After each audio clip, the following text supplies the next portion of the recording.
Bismillahirrahmanirrahim. Assalatu wassalamu alayka ya Rasulullah. Assalatu wassalamu alayka ya Habiballah. Assalatu wassalamu alayka ya Aminallah. Assalatu wassalamu alayka ya Safwatallah. Assalatu wassalamu alayka ya Abul Qasim. Assalatu wassalamu alayka ya Sayyidal Mursalin. Assalamu alayka ayuhan Nabi wa rahmatullahi wa barakatuh. Assalamu alayka ayuhan Nabi wa rahmatullahi wa barakatuh. Assalamu alayka ayuhan Nabi wa rahmatullahi wa barakatuh. Assalamu alayna wa ala ibadillahi salihin. Assalamu alayka ya wali Allah sahib al-karamah Al-Syeikh Muhammad Samman Al-Banjari. Ji'naka zairin wa ala maqamika waqifin.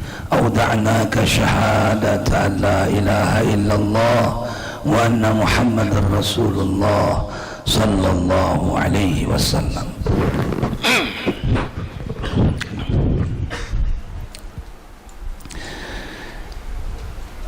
Ada pantun yang mau saya sampaikan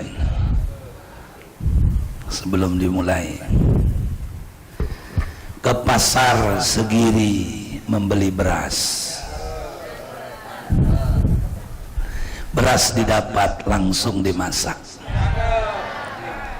Siapa yang menjawab salam ulun dengan keras, ulun doakan mudah-mudahan duitnya banyak. Assalamualaikum warahmatullahi wabarakatuh. Waalaikumsalam warahmatullahi wabarakatuh. Kalau duit sudah banyak jangan lupa bagi-bagi.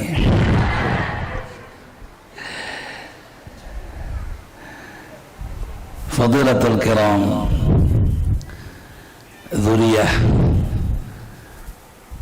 anak cucu daripada Tuan Guru Mulia Syekh Muhammad Samman Al-Banjari yang ada di sini, yang ulun kada hafal namanya, yang tahu cuman Abang Riko yang kenal, yang ulun muliakan seluruh sesepuh tetua, para penyampai ilmu, para pewaris yang hadir, asatidah, ada ustazah juga yang ulun hormati, ulun kenal, Ustazah Susi, mana kenang orangnya itu. Alhamdulillah, mudah-mudahan panjang umur ustazah, tidak bosan-bosan membimbing ibu-ibu Habsyian, Masya Allah. Alhamdulillah. Seluruh saudara-saudaraku, ikhwanul ma'rifah, saudara-saudara yang ada di sini, yang mendapat titisan rahmat Allah, titisan ilmu, tetesan ilmu dari Tuan Guru Mulia Tuan Syekh Muhammad Samman Al-Banjari. Alangkah beruntungnya orang-orang yang sempat mendapat bimbingan langsung dari beliau semasa hidupnya. Walaupun seorang mursyid, seorang wali tidak akan pernah mati, seorang guru tidak akan pernah mati. Beliau selalu bersama dengan kita, murid-muridnya, membimbing, mengarahkan, dan khususnya nanti di yaumil qiyamah beliau akan menunggu seluruh muridnya dibawa langsung kepada Sayyiduna wa Habibuna Muhammad sallallahu alaihi wasallam. Itu satu keberuntungannya kalau punya guru. Ibu-ibu semua pengurus ataupun pengajian sholawat Fatimah, Masya Allah, ulun doakan mudah-mudahan panjang umur seberataan pian, mudah-mudahan pian banyak rezeki, anak-anak keturunan pian seberataan menjadi saleh dan salehah.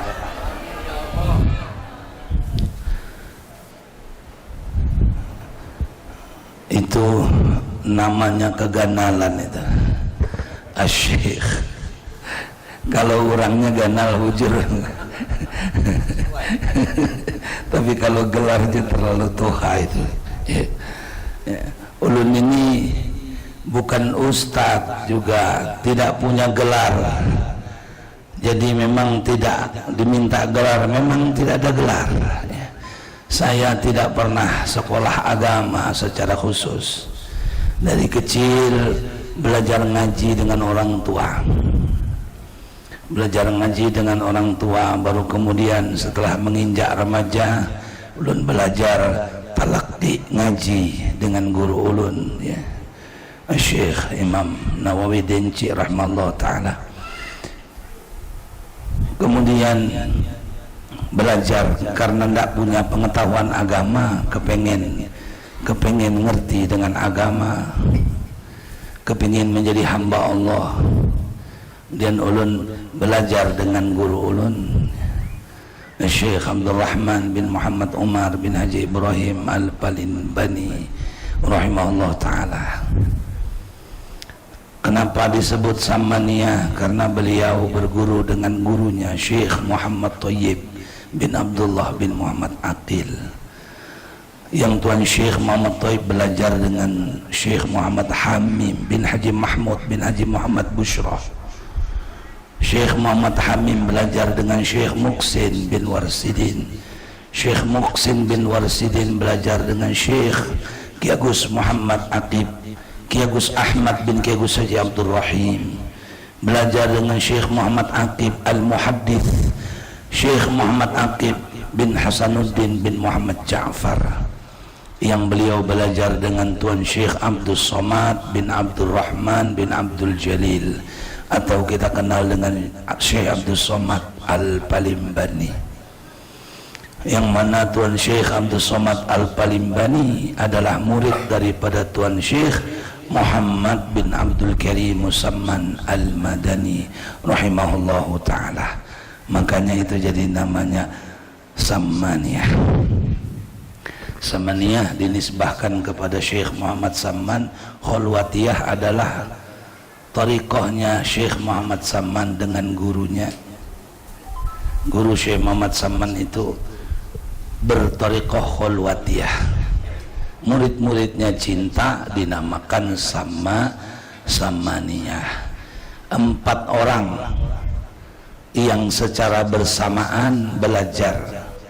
Tuan Syekh Muhammad Arsyad Kelampayan Al-Banjari, Syekh Abdul Somad Al-Jawi Al-Palimbani, Syekh Abdul Wahab Al-Bugisi, Syekh Abdul Rahman Misri Al-Betawi, yang dikenal dengan 4 serangkai. Sidin Bulik sama-sama bareng karena diperintah dengan Tuan Syekh Muhammad Samman untuk pulang ke Nusantara. Syekh Muhammad Arsyad dan Syekh Abdul Wahab Bugis kembali ke Kalimantan Selatan. Kenapa Syekh Abdul Wahab Bugis kembali ke Kalimantan Selatan? Karena Sidin menjadi menantu Datuk Kelampayan, menikah bil ghaib, dinikahkan putrinya yang ada di Banjar dengan sahabatnya, saudara seperguruannya Abdul Wahab Bugis yang makamnya ada di Keraton, Kalimantan Selatan. Kembali berdua, Datuk Abdul Somad pulang ke Palembang, Datuk Abdul Rahman kembali ke Jakarta, ke Sunda Kelapa, ke Betawi. itu 4 orang. Jadi kalau ada thariqah Samaniyah itu ada dari 3 daerah itu, Banjarmasin, Sumatera Selatan, Palembang, dan ada di Betawi. Nah kemudian nyusul satu lagi orang Banjar lagi, Syekh Muhammad Nafis bin Idris bin Husin Al-Banjari yang makamnya ada di Kalua. Itu juga belajar dengan Syekh Muhammad Saman Al-Madani. Tapi kami tidak menamakan majelis kami itu thariqah. Ya, majelis kami itu namanya Ratib Saman, Majelis Ratib Saman atau Majelis Rasa singkatannya. Ada YouTube-nya itu. Rasa Channel, Media Rasa Channel, itu ada kegiatan-kegiatan kami.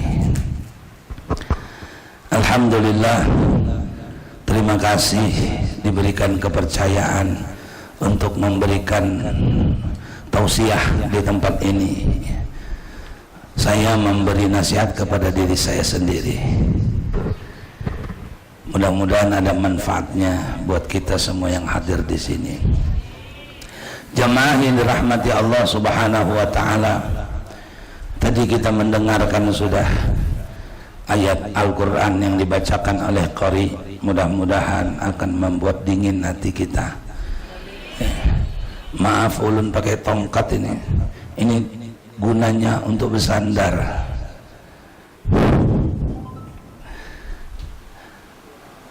Ayat yang dibacakan tadi bahwa Nabi kita Muhammad sallallahu alaihi wasallam itu adalah contoh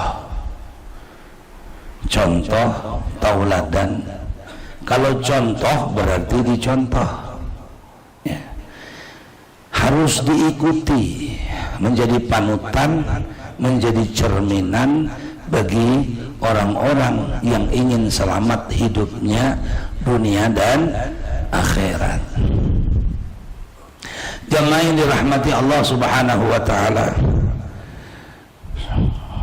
Sambil nyender. Sandar. Masya Allah, alhamdulillah. Ulun ini di dekat sesepuh-sesepuh ini bingung mau ceramah apa ini. Hari-hari sampai suaranya serak ini. Kalau di depan masyarakat umum itu nyaman aja ceramah ya. Ini ikhwanul ma'rifah, orang-orang ma'rifah di sini, masya Allah. Orang ma'rifah itu orang yang kenal. Nyaman kalau sudah kenal, ya. Kalau sudah kenal itu nyaman. Kawan ngobrol, ya berkawanan, bersamaan. Nah sekarang kita tengah memperingati Nabi kita Muhammad sallallahu alaihi wasallam 12 Rabiul Awal atau bulan Rabiul Awal itu bukan hanya bulan kelahiran bagi Nabi, tapi ada 3 peristiwa penting di bulan Rabiul Awal, wabil khusus 12 Rabiul Awal. Yang pertama tentunya Nabi kita lahir, itu yang pertama. Kemudian qadarullah, Nabi kita Muhammad sallallahu alaihi wasallam hijrah, pindah dari kota suci Mekah ke Yathrib atau sekarang dikenal dengan Madinah Al-Munawwarah, itu juga bertepatan tanggal 12 Rabiul Awal. Kemudian qadarullah, Nabi kita wafat pun di tanggal 12 Rabiul Awal. Jadi ketika kita memperingati di bulan Rabiul Awal ini, bukan hanya kelahiran Nabi, tapi juga sekaligus haulnya Nabi kita Muhammad sallallahu alaihi wasallam. Alhamdulillah kai, mudah-mudahan pian umur 100 tahun lebih lah.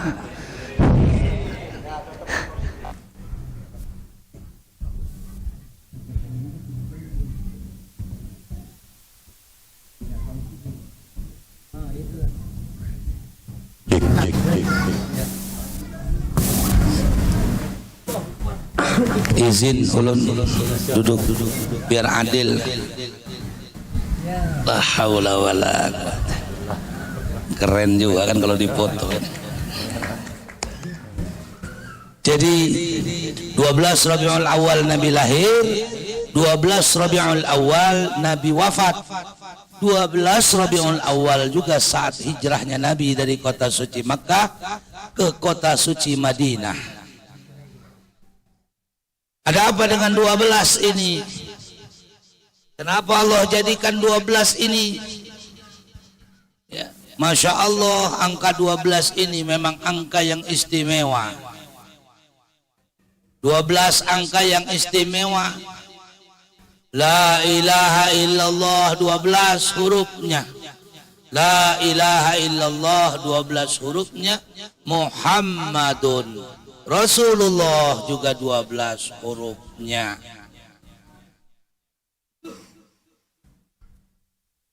Jadi ditempatkan oleh Allah Subhanahu wa taala di tanggal 12 ini menjadi pelajaran. Maka cocok bujur kalau majelis Ma'rifatullah wa Ma'rifatur Rasul ini semangat memperingati Maulid Nabi Muhammad sallallahu alaihi wasallam.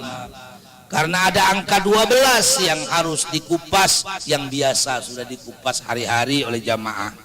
Ya. Jadi seharusnya Maulid ini lebih semangat, lebih meriah. Ya. Kalau Nabi Muhammad sallallahu alaihi wasallam, Muhammad bin Abdullah bin Abdul Muthalib itu jasmaniahnya sudah dimakamkan di kota suci Madinah di Nabawi, sudah dikubur. Apa yang kita peringati sekarang? Yang kita peringati sekarang ini seyogyanya adalah lahirnya kesadaran di dalam diri kita tentang Muhammad itu sendiri. Karena Nabi Muhammad, nama Muhammad itu nama yang sangat tua. Bahkan di pintu surga konon diceritakan Nabi Yuna Adam alaihissalam memandang di pintu surga ada tulisan La ilaha illallah Muhammadur Rasulullah. Jadi sudah ada nama Muhammad. Sampai Nabi Adam bertanya, ya Allah siapakah itu? Alangkah mulianya nama itu disandingkan dengan namamu. Nabi Adam bertanya kepada Allah Subhanahu wa ta'ala. Allah menjawab, wahai Adam, dia adalah kekasihku. Dialah penyebab aku menciptakan engkau. Dialah yang menyebabkan aku menciptakan seluruh langit dan bumi. Dialah yang menjadi sebab aku menciptakan surga ini. Dia juga yang menjadi sebab aku menciptakan kehidupan di muka bumi ini. Kalau bukan karena Muhammad, maka tidak aku jadikan segala sesuatu. Laula Muhammad ma khalaqtul aflak. Kalau bukan karena Muhammad, tidak aku ciptakan alam semesta. Muhammad ini, kesadaran ini sudahkah hadir di dalam diri kita?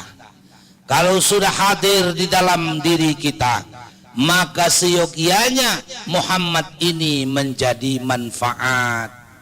Manfaat untuk dirinya sendiri, manfaat bagi keluarganya, manfaat bagi seluruh manusia. Jadi itu gunanya kita peringati Maulid. Bukan memperingati ulang tahunnya Nabi, happy birthday to you, bukan. Ya, memperingati lahirnya Muhammad di dalam diri kita. Karena sesungguhnya alam semesta ini semuanya tersambung ittisal dengan yang namanya Muhammad. Tidak ada yang tidak nyambung. Seluruh manusia nyambung dengan Muhammad. Karena kalau tidak ada Muhammad maka tidak ada seluruh manusia, bahkan seluruh alam semesta ini juga tidak ada. Ayatnya itu sangat jelas. Innallaha wa malaikatahu yusalluna 'alan nabi.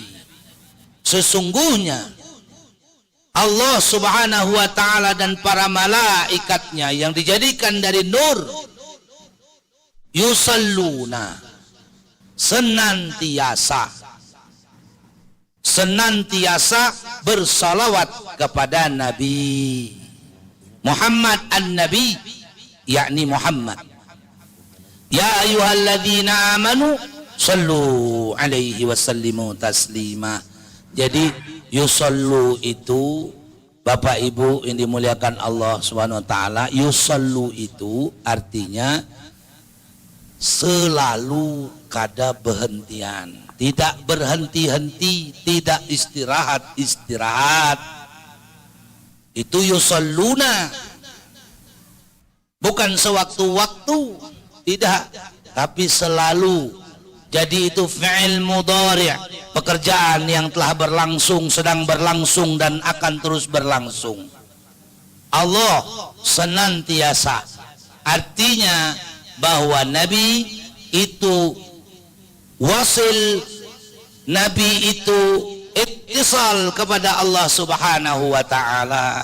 Untuk memuliakan Nabi, Allah balik kalimatnya, Allah yang bersalawat kepada Nabi.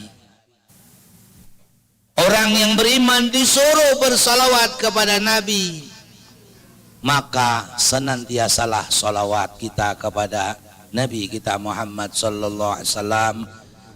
Jangan tinggalkan sehari semalam, jangan tinggalkan sehari semalam. Kalau tinggal jadikan hutang. Minimal kita salawat. Kalau orang yang kada belajar salawatnya 100, ya 300. Kalau orang yang sudah belajar minimal 1000 sehari, minimal. Jangan kurang dari situ, lebih bagus. Yang sebetulnya sehari semalam itu lebih banyak daripada 1000. Kita ini sehari semalam 86.400 detik. 86.800 detik kita dalam satu hari satu malam. Dikisahkan, ini dikisahkan di Palembang. Al-Habib Ahmad bin Hamid Al-Kaf, Al-Habib Ahmad bin Hamid Al-Kaf, beliau itu bersolawat sehari 100.000. 100.000. Kalau pakai akal kada masuk. Hanya bisa diterima oleh hati yang ma'rifat, baru bisa menerima itu. 100.000 nang kaya apa? Selawat 100.000, sedangkan satu hari satu malam 24 jam 86.400 detik. Salawat paling cepat sallallahu alaihi Muhammad, sallallahu alaihi Muhammad, itu kurang dari 1 detik, anggaplah 1 detik. Jadi kalau kita salawat 24 jam kada berhenti itu 86.000. Tapi Habib Ahmad bin Hamid Al-Kaf 100.000. Ini kinayah. Artinya Al-Habib Ahmad bin Hamid Al-Kaf radhiyallahu ta'ala anhu itu tak pernah berhenti bersalawat kepada Nabi. Artinya ittisalnya kepada Nabi tak berhenti. Tenggelam dia kepada Nabi. Tiada dia bagi Nabi Muhammad sallallahu alaihi wasallam. Tiada dia yang ada Muhammad. Hanya bisa dipahami dengan hati yang makrifat. Kalau dipahami dengan logika tidak bisa. Sedangkan 24 jam itu kita bagi 3. 8 jam kita bekerja, 8 jam kita ibadah. Hebat 8 jam ibadah itu Pak lah. 8 jam ibadah, 8 jam kita istirahat. Ya kalau guring. Ada di sini yang kada guring. 8 jam istirahat, 8 jam begawi, 8 jam kita ibadah. Kalau 8 jam kita ibadah, itu hanya 12.000 saja waktunya. Ya, 86.000 dibagi 3. Itu sholawat, tidak berhenti lagi. Itu sholawat saja, tidak sholat. Tidak sholat, tidak puasa, hanya baca sholawat saja. Kan tidak mungkin. Kita ada waktunya sholat, ada waktunya zikir-zikir yang lain. Artinya, pemahaman tentang sholawat yang dibawa, yang diamalkan oleh para wali-walinya Allah Subhanahu Wa Taala, itu adalah hakikat. Artinya apa? Jantungnya berdenyut dengan Muhammad, darahnya mengalir dengan Muhammad, matanya memandang dengan Muhammad, mendengar dengan Muhammad, lisannya berkata-kata dengan Muhammad, hidupnya 24 jam dengan Muhammad. Inilah yang namanya yusalluna. Bahkan kita ada ini karena adanya Muhammad. Kalau Nabi Muhammad tidak ada, kalau Nur Muhammad itu tidak ada, maka tidak ada alam semesta ini. Jadi kalau dengan pemahaman hakikat, terus bagaimana cara ngamalkannya? Hadirkan kesadaran itu di dalam diri kita bahwa kita ini tak ada, yang ada hanya Muhammad. Baru sahlah syahadatnya, syahadu an la ilaha illallah, syahadu anna Muhammadar Rasulullah. Jadi ulun ada yang ditanya orang, Ustadz kayak apa menyaksikan asyhadu anna Muhammadar Rasulullah? Apa pian kada menyaksikan Muhammad Rasulullah? Karena Nabi Muhammad sudah meninggal. Memang Nabi Muhammad sudah meninggal. Tapi Nabi Muhammad meninggalkan uswatun hasanah. Bahkan Nabi Muhammad, Masya Allah, hanya ada satu manusia itu, Muhammad bin Abdullah, hanya ada satu manusia itu di dunia ini, semuanya dicatat, semuanya ditulis, semuanya jadi pelajaran. Duduknya jadi pelajaran, bicaranya jadi pelajaran, senyumnya jadi pelajaran, makannya jadi pelajaran, tidurnya jadi pelajaran, bahkan aktivitasnya di dalam, mohon maaf, di dalam jamban, di dalam WC, itu jadi pelajaran. Jadi ketika kita melakukan semua aktivitas itu, semampu kita mengikut kepada Nabi Muhammad yang telah diajarkan oleh Nabi Muhammad, artinya kita ini tidak ada, yang ada adalah Muhammad. Jadi kalau kita mendapat pelajaran tentang ibadah dari guru kita, umpama tentang sholat, ya, adakah di antara kita ini yang sholatnya itu punya improvisasi, punya nih apa namanya itu ide sendiri sholat? Ada yang berani sholatnya punya ide sendiri? Ya, umpamanya kan sholat itu tangan kanan di atas tangan kiri, ya, tiba-tiba dia begini sembahyang. Ada yang berani sembahyang begitu? Tidak berani. Ada yang berani Fatihah diganti surat yang lain karena dia hafid Quran, dia tidak baca Fatihah, ya, dia baca langsung begitu bunyi Bismillahirrahmanirrahim duha umpamanya, sembahyangnya harusnya baca Fatihah. Artinya sembahyang kita itu semuanya dari mulai takbir sampai salam itu mengikut kepada Nabi Muhammad.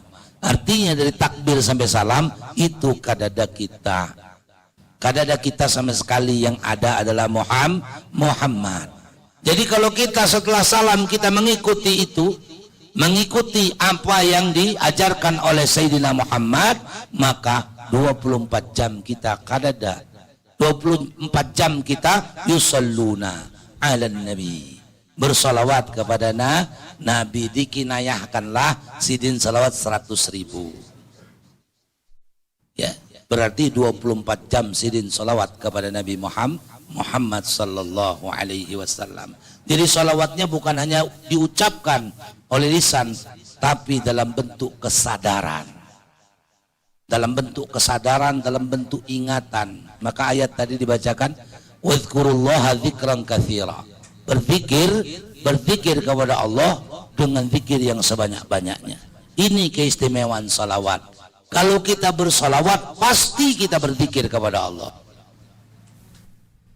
Kalau kita bersalawat, pasti kita berzikir kepada Allah. Kalau kita berzikir begini, subhanallah, subhanallah, subhanallah, itu tidak berkaitan dengan Muhammad. Tapi kalau kita baca Allahumma salli ala Sayyidina Muhammad, sekaligus kita mengingat Muhammad dan mengingat Allah subhanahu wa ta'ala, maka salawat itu juga zikrullah. Salawat juga zikir kepada Allah subhanahu wa ta'ala. Jadi yang diminta salawat itu agar kita senantiasa bersambung dengan Nabi kita Muhammad SAW. Kan Nabi tidak pernah mati. Nabi tidak pernah mati. Nabi akan senantiasa hidup. Bahkan nanti di yaumil qiyamah kita pun akan bersama-sama dengan Nabi. Amin. Allahumma amin. Ya Rabbana ya Rabbal Alamin. Jamaah yang dirahmati Allah Subhanahu wa ta'ala. Ulun ingin mengajak apa aktivitas Nabi Muhammad sallallahu alaihi wasallam di dalam membina generasi.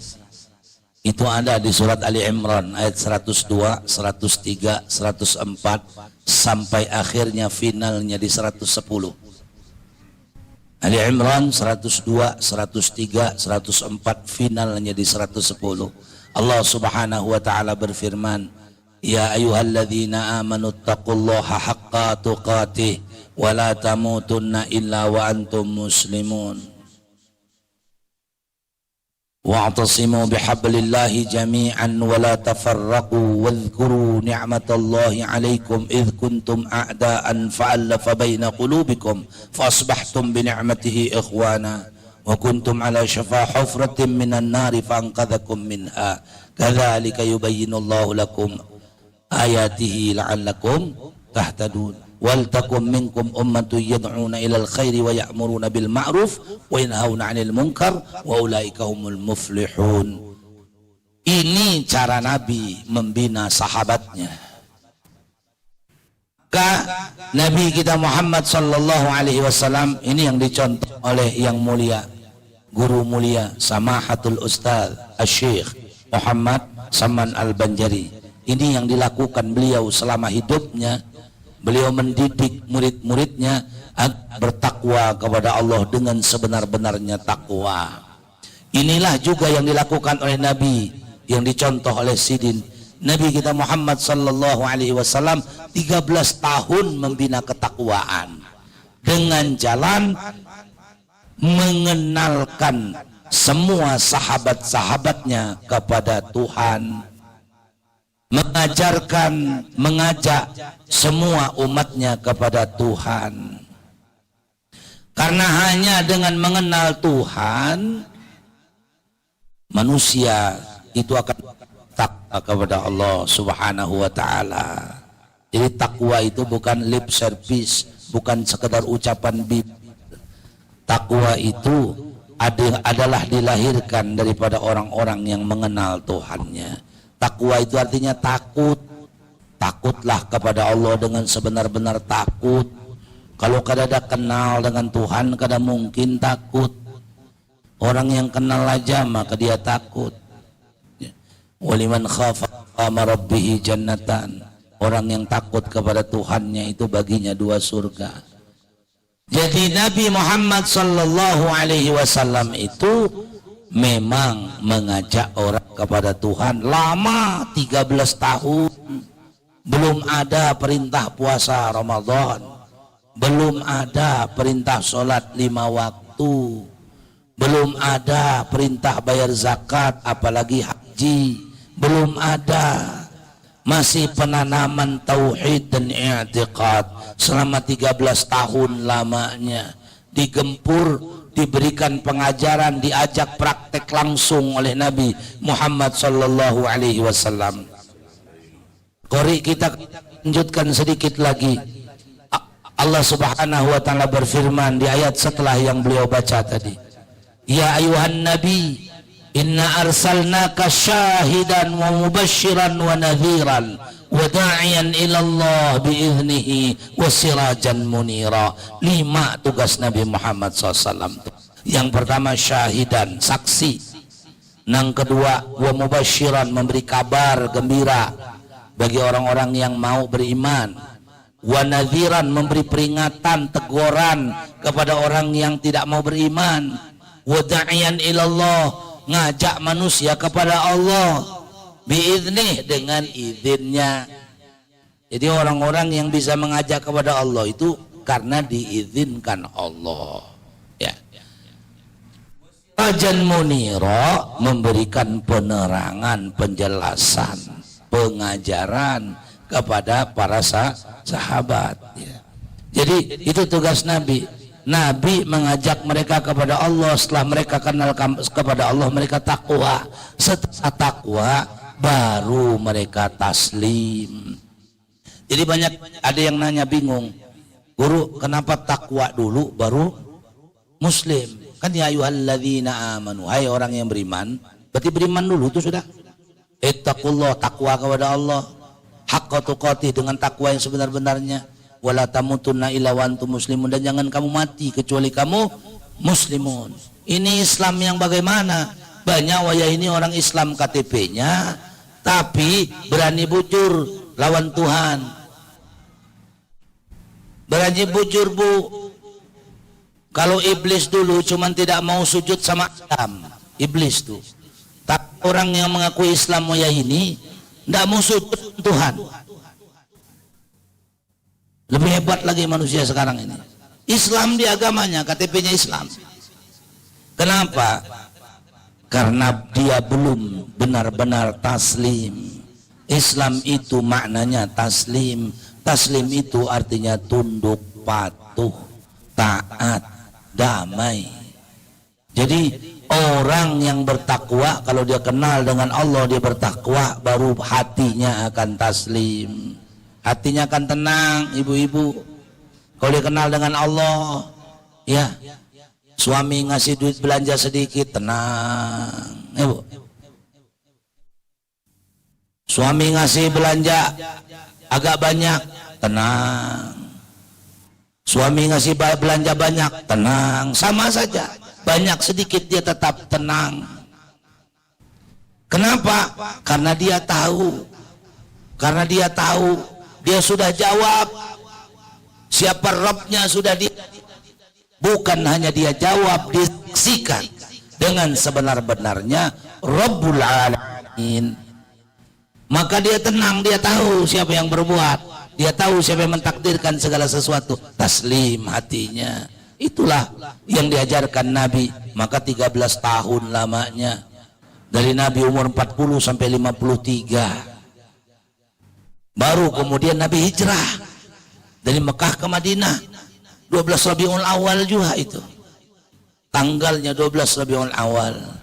Maka Nabi begitu sampai Madinah disambut dengan qasidah Tala'al badru alaina. Itu nyambut Nabi itu 12 Rabiul Awal itu. Nabi datang ke Madinah. Apa yang dilakukan Nabi di Madinah? Pertama kali mengajarkan tauhid. Sudah, orang sudah kenal sama Allah, sudah ma'rifat. 13 tahun sudah ma'rifat semua, ya. Sampai di mana apa yang dilakukan Nabi? Wa'tasimu bihablillahi jami'an wa tafarraqu. Berpegang teguhlah kamu kepada agama Allah, wala tafarraqu, jangan bercerai-berai. Maka Nabi mempersaudarakan orang Muhajirin dengan orang Ansor. Satu Muhajirin, satu Ansor, semua dipersaudarakan oleh Nabi seperti saudara kandung. Maka Al-Quran mengatakan innamal mu'minuna ikhwatun. Innama, kalau innama Al-Quran pakai bahasa innama itu hanya, artinya innamal mu'minun, hanya orang yang beriman. Ikhwatun, yang bersaudara. Bapak Ibu, ikhwatun asal kata saudara. Ikhwatun, ikhwan juga saudara, jadi ikhwan. Tapi kalau ikhwan itu saudara tidak sekandung. Kalau ikhwah pakai tak marbutoh, ikhwatun itu saudara kandung. Sebagaimana Nabi mengatakan kepada 12 saudaranya, mereka ikhwati, saudara kandung. Indah Al-Quran menyebutkan orang mukmin itu seperti saudara kandung. Innamal mu'minuna ikhwatun. Orang yang mukmin Siapa mukmin? Orang-orang yang sudah mengenal Allah itu. Ikhwatun, saudara kandung. Maka guru ulun dulu bilang, makanya San, tak marbutoh itu bulat titik 2 di atas. Bulat itu artinya seperti orang hamil, titik 2 di atas itu susu 2. Saudara sekandung, saudara sesusu. Bukan saudara pura-pura, bukan seperti saudara yang sebenarnya. Itu bahasa Al-Quran. Maka dipersaudarakan orang muhajirin dengan ansor, wala tafarraqu, jangan berpecah belah. Itu yang pertama dilakukan oleh Nabi Muhammad.